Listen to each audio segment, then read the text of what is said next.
Thank you for attending my speech in the time of COVID. Our topic tonight will be crisis intervention training for first responders. And if you guys could say hey to my professor and classmates real quick, we'll get started.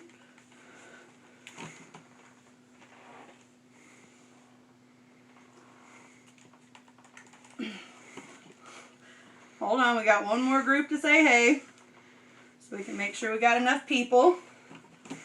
There we go. Okay.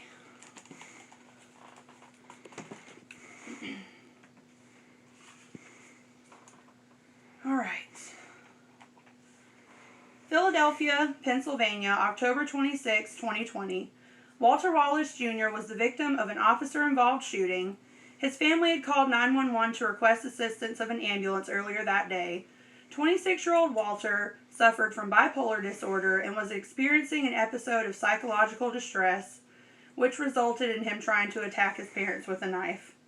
Unfortunately, after multiple calls for help, police officers that were not trained to handle mental health crises showed up before the ambulance.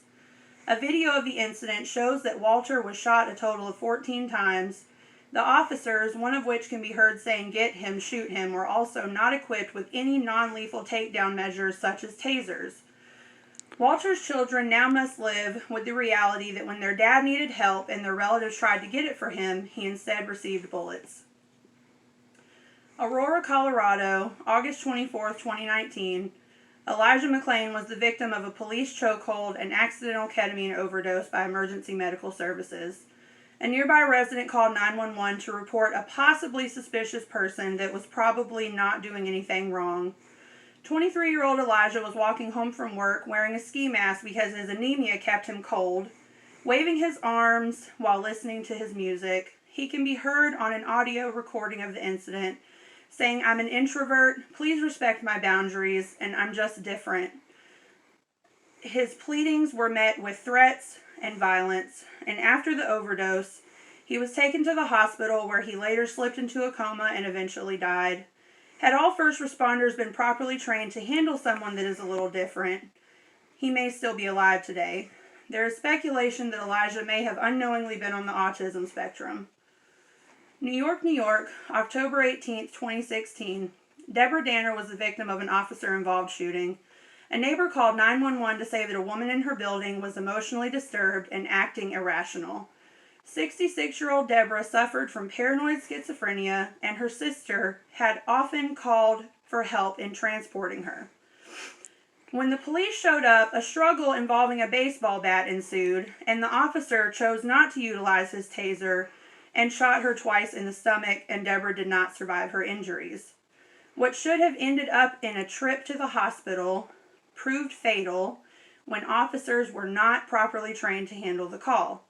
During a press conference after the incident, the police commissioner said the department already had procedures in place for dealing with mentally disturbed people, but they were sadly not followed when Deborah desperately needed them to be.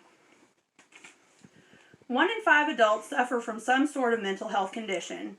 In some areas, up to 20% of 911 calls are mental health related, and police officers will spend roughly 20% of their time transporting these individuals to hospitals and jails. The National Alliance on Mental Illness estimates that 15% of men and 30% of women that are booked into jails are suffering from some sort of mental health condition. A more disturbing statistic is that 1 in every 5 police-involved deaths, the victim suffered from a mental health condition. The NAMI National Director of Advocacy and Public Policy says these people deserve help and not handcuffs, and a person shouldn't lose their life because they're experiencing symptoms of a mental health condition. Less than 3,000 out of almost 20,000 American police departments have implemented crisis intervention training. And a survey from the Police Executive Research Forum found that new recruits spend over 50 hours in firearm training and less than 10 hours in sensitivity and mental health crisis training. These numbers are unsettlingly unbalanced.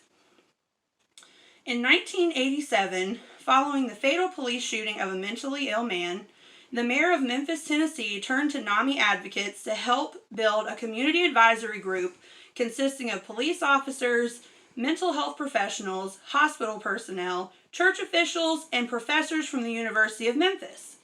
This innovative effort to create pre-arrest jail diversion for those suffering mental health crisis is known as the Memphis model, and it is the leading example of how to successfully utilize crisis intervention training. The University of Memphis CIT Center has built a website as a resource for implementing CIT programs across the nation. In 1989, the Whitebird Clinic in Eugene, Oregon started the Crisis Assistance Helping Out on the Streets, or CAHOOTS program, which sends out unarmed medics and trained crisis workers to respond to mental health-related 911 calls instead of police officers. Out of 24,000 calls the team responded to in 2019, police intervention was requested only 150 times. Other departments across America have employed mental health professionals as co-responders to assist in mental health-related 911 calls. Research has shown that officers who undergo CIT have a better attitude and less stigma towards individuals with mental health conditions. The effectiveness of verbal de-escalation has increased, and the amount of force used is significantly decreased. The number of deaths and arrests also decreased in departments that implemented one of the CIT models.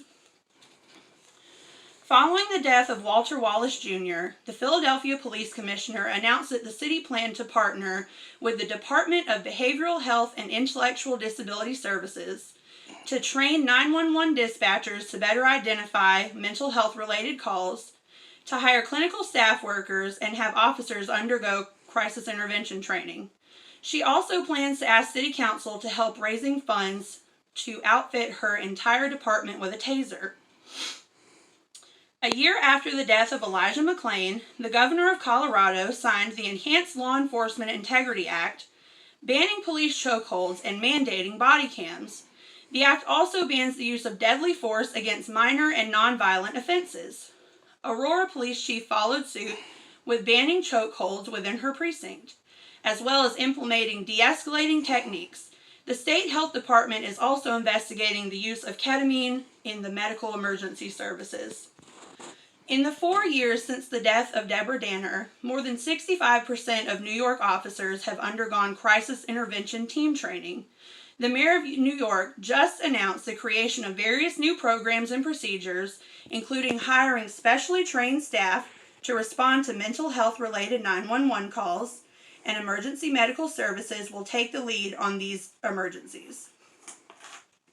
It is clear that CIT is now on the agenda in many locations, but it is coming after decades of tragic and often avoidable loss.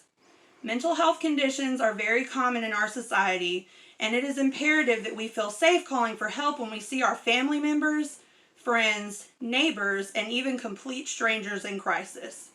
Having a properly trained first responder show up can be the deciding factor on whether a struggling individual gets the help they need or a fatal encounter they do not deserve. Nationwide crisis intervention training is the only way to ensure that we have less Walters and Elijahs and Deborahs taken from their loved ones. Thank you.